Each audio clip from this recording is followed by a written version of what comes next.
ബാലചന്ദ്ര മേനോന്റെ വിമർശനങ്ങളെക്കുറിച്ചാണ് പറഞ്ഞു വരുന്നത്. മേനോനെ സംബന്ധിച്ച് രണ്ടാം വരവിലെ ഏറ്റവും വലിയ ദുഃഖം സിനിമയോടുള്ള ചിലരുടെ സമീപനമാണല്ലോ. ഇതെല്ലാം കണ്ട് രണ്ടാം വരവിലെ സിനിമയ്ക്കുണ്ടായ ദുരന്തത്തെ തുടർന്ന് ക്ഷുഭിതനായി സിനിമയെ അവസാനിപ്പിച്ച് മേനോൻ സാർ സ്ഥലം വിട്ട് കളയുമോ? കൂളിംഗ് ഗ്ലാസും തലേക്കെട്ടുമെല്ലാം അഴിച്ചു വയ്ക്കുമോ? ഞാൻ ചങ്ങനാശ്ശേരി SB കോളേജിലെ ഒരു ഫംഗ്ഷൻ ഉദ്ഘാടനം ചെയ്യാൻ പോയപ്പോൾ അത് ഇതിൻ്റെ കൂട്ടത്തിൽ പറയാം. ഉദ്ഘാടനം ചെയ്യാൻ പോയി. അപ്പോൾ നമ്മുടെ ആമ്പിളരുടെ സ്വഭാവം അറിയാമല്ലോ. അപ്പോൾ അവിടെ ചെന്നപ്പോൾ ഞാൻ വരുന്നതിന് മുമ്പ് ഹാളിൻ്റെ അവിടെ നിന്ന് കൂവൽ കേൾക്കുന്നു. അപ്പോൾ എൻ്റെ കൂടെ പ്രിൻസിപ്പൽ പെട്ടെന്ന് എൻ്റെ മുഖത്ത് നോക്കി. ഇപ്പോൾ പിള്ളേരില്ലയോ സാർ? എനിക്ക് കുഴപ്പമൊന്നുമില്ല, ഞാനിപ്പോഴും മനസ്സുകൊണ്ട് വയ്യാനാണ്. അവർ പോകുന്നെങ്കിൽ നമുക്ക് മാനേജ് ചെയ്യാം. അപ്പോൾ എന്തിനും ഞാൻ വരുന്നതിന് മുമ്പ് പോകേണ്ട ആവശ്യം എന്ന് ഞാൻ വിചാരിച്ചു. വേദിയിലോട്ട് ഞാൻ കയറി നിന്നപ്പോഴാണ് മനസ്സിലാക്കി രണ്ടായിട്ട് പകത്തിട്ടിരിക്കുക. Saint Berchmans college, SB college Changanassery. അപ്പോൾ ഒരു സൈഡിൽ മുഴുവൻ ആൺകുട്ടികളും ഒരു സൈഡിൽ മുഴുവൻ പെൺകുട്ടികളും. അപ്പോൾ എനിക്ക് അന്ന് തലയിൽ കെട്ടും ഒരു കൂളിംഗ് ഗ്ലാസും കൂടെ ഉണ്ട്. അപ്പോൾ അത് എന്നെ ആർക്കും കണ്ടുകൊണ്ട് എനിക്ക് എല്ലാവരും കാണാം. അതായിരുന്നു എൻ്റെ സൗജന്യം. അപ്പം ഞാൻ കയറി വന്നപ്പോഴേക്കും കൂവലുണ്ട്. അപ്പം നോക്കിയപ്പോൾ ഈ സൈഡിലുള്ള പെൺകുട്ടികളെല്ലാം തലയിൽ കെട്ടിരിക്കുക. അതാണ് പുരുഷന്മാരെ ചൊടിപ്പിച്ചത്.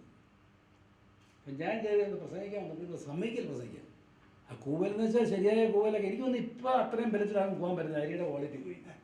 എന്തൊരു കൂവലായിരുന്നു. അപ്പം ഞാൻ ചോദിച്ചു എന്താ പ്രശ്നം എന്ന് ചോദിച്ചു. ഉടനെ അവർ പറഞ്ഞു അത് കൂളിംഗ് ഗ്ലാസ് വേണം. അപ്പം ഞാൻ പതുക്കെ ടൈമിങ് കിട്ടുന്നു. അപ്പം ഞാൻ ആലോചിച്ചു. അപ്പോൾ കൂവലൊന്നുകൂടെ വർദ്ധിച്ചു. നമ്മുടെ ഒരു ഡയറക്ടറാണല്ലോ.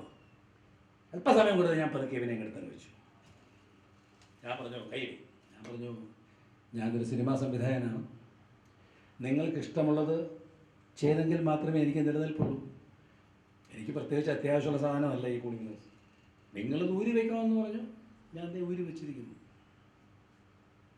പ്രിയപ്പെട്ട വീണ്ടും കോലാരംഭിക്കുക. അതും ഭീകരമാകുന്നു. എന്തു പറ്റി? തലയെക്കെട്ടഴിക്കണം. ഇവിടെ ഡയറക്ടർ തീരുമാനിക്കുക ഇവിടെ കട്ട് വരണമെന്ന്. അപ്പോഴും ഞാൻ സമയം കൊടുത്തു. വേണോ വേണ്ടോ കൈയൊക്കെ ഒന്ന് വെച്ച് നോക്കിയാൽ ഞാൻ പറഞ്ഞു എനിക്ക് കെട്ടഴിക്കണമെന്ന് ആഗ്രഹമുണ്ട്. യാതൊരു ബുദ്ധിമുട്ടുമില്ല കഴിച്ചുകൊണ്ട്. പക്ഷേ ഒരു സംവിധായകൻ എന്ന രീതിയിൽ നിങ്ങൾ ആവശ്യപ്പെടുന്ന തരിക എന്നറിയുന്നതോടൊപ്പം നിങ്ങൾക്ക് എന്ത് തരണമെന്നുകൂടെ നിശ്ചയിക്കാനുള്ള സ്വാതന്ത്ര്യം ഭരണഘടനയിലുണ്ട്. അപ്പോൾ ഇത് അഴിക്കണം എന്നെൻ്റെ മനസാക്ഷി ഇപ്പോൾ പറയുന്നത് ഞാൻ അഴിക്കുന്നില്ല. ഒരു പക്ഷേ ഇതഴിച്ചാൽ നിങ്ങളിനി മറ്റു പലതും അഴിക്കാൻ പറയും. അത് ഈ സ്ത്രീകളുള്ള സദസ്സിൽ ബുദ്ധിമുട്ടാണെന്ന് പറഞ്ഞു. അതോടെ സദസ്സ് തീർന്നുമായി. ആരെങ്കിലും അഴിപ്പിച്ചാലും അഴിക്കാതിരിക്കാനുള്ള ആത്മവിശ്വാസം പുതിയ തലമുറയ്ക്ക് മാതൃകയാകട്ടെ. എന്തായാലും ബാലചന്ദ്ര മേനോൻ മാത്രമല്ല, നേരത്തെ പറഞ്ഞതുമാതിരിയുള്ള വിമർശകരോട് നടി മേനകയ്ക്ക് അത്രയ്ക്ക് താല്പര്യമില്ല. ആരെങ്കിലും സിനിമ മോശമാണെന്ന് പറഞ്ഞാൽ ഈ നാട്ടിൽ സകല സിനിമകളും തകർന്നു പോകുമത്രേ. നിങ്ങൾക്ക് ഇതിൻ്റെ ഫുൾ റൈറ്റ്സ് ഉള്ളൂ എഴുതാൻ, നിങ്ങൾക്കാണ്. പക്ഷെ നിങ്ങൾ എഴുതുന്നതിന് മുൻപ് ഇതുപോലെ മീഡിയാസ് ചെയ്യുന്നത് കൊണ്ട് പടത്തിന് പലരും ഇപ്പോൾ ഫോണിൽ വരെ എല്ലാം വായിച്ചിട്ട് പടം പോകണമെന്ന് വിചാരിച്ചാലും ആ റിപ്പോർട്ട് കേട്ടിട്ട് ആരും പോകുന്നില്ല. കാരണം പണ്ടൊക്കെ പടം കാണും, കണ്ടിട്ട് കൊള്ളാം. ഇപ്പൊ ഞാൻ ഉടുക്കുന്ന സാരി എനിക്കിഷ്ടമാണെങ്കിൽ എല്ലാവർക്കും ഇഷ്ടമാവണമെന്നില്ല. ഓരോരുത്തർക്ക് ദേ ഹാവിങ് ദെയർ ഓൺ ടേസ്റ്റ്. അപ്പോൾ അത് കണ്ടാലല്ലേ അറിയാൻ പറ്റുള്ളൂ. പോയി കടയിൽ ചെന്ന് നോക്കിയാലല്ലേ അറിയാൻ പറ്റുള്ളൂ. അല്ലാതെ പിന്നെ ഇവിടെ ഇരുന്നിട്ട് അത് കൊള്ളൂല, ഇത് കൊള്ളില്ല, കല്യാൺ ജ്വല്ലേഴ്സ് കൊള്ളാം, മറ്റത് കൊള്ളൂല, ഇത് കൊള്ളില്ല എന്ന് നമ്മൾ പറയുന്നതുകൊണ്ട് നമുക്കതൊന്നുമില്ല. We have to go directly. മേനകയുടെയും തിരിച്ചുവരവിനുള്ള സാധ്യതകൾക്ക് ഇമാതിരി വിമർശനങ്ങൾ പരിക്കുണ്ടാക്കി എന്ന് വേണം കരുതാൻ. സിനിമ പുറത്തിറങ്ങുന്ന കാലത്ത് ഈ താരങ്ങൾ പറയുന്നത് വിശ്വസിക്കാതെ ആരെങ്കിലും പറയുന്നത് കേട്ട് സിനിമയ്ക്ക് പോകാതിരിക്കേണ്ട കാര്യം എന്താണ് പ്രേക്ഷകർക്ക്? എന്തൊരു ക്രൂരതയാണ് പ്രേക്ഷകർ ഈ സിനിമാക്കാരോടൊക്കെ കാണിക്കുന്നത്. അതുകൊണ്ട് ഇനി മുതൽ താരങ്ങൾ പറയുന്നത് കേട്ട് വേണം സിനിമയ്ക്ക് പോകാൻ.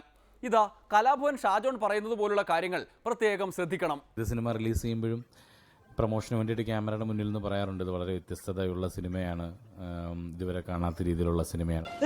ഇത് സിനിമ റിലീസ് ചെയ്യുമ്പോഴും പ്രൊമോഷന് വേണ്ടിയിട്ട് ക്യാമറയുടെ മുന്നിൽ നിന്ന് പറയാറുണ്ട് ഇത് വളരെ വ്യത്യസ്തതയുള്ള സിനിമയാണ്, ഇതുവരെ കാണാത്ത രീതിയിലുള്ള സിനിമയാണ്. അതൊക്കെ കുറെ കേട്ടിട്ടുണ്ട്.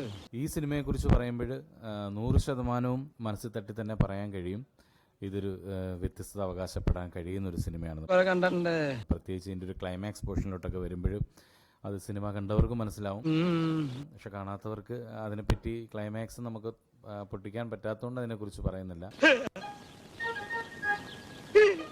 എന്തായാലും കണ്ടവരെല്ലാവരും നല്ല റിപ്പോർട്ടാണ് പറഞ്ഞത്. സിനിമയിലുള്ളവരും സിനിമയ്ക്ക് പുറത്ത് സിനിമയെ ഇഷ്ടപ്പെടുന്നവരും എല്ലാവരും കണ്ടിട്ട് നല്ല റിപ്പോർട്ടാണ് പറയുന്നത്. ഇതുവരെ വളരെ ശരിയാണ്. ഷാജോൺ എല്ലാം ശരിയായി പറയുന്നുണ്ട്. പടമിറങ്ങി വിമർശനങ്ങൾ ഉയരുമ്പോഴും സിനിമാക്കാർ ഈ സഹിഷ്ണുത കാട്ടണം.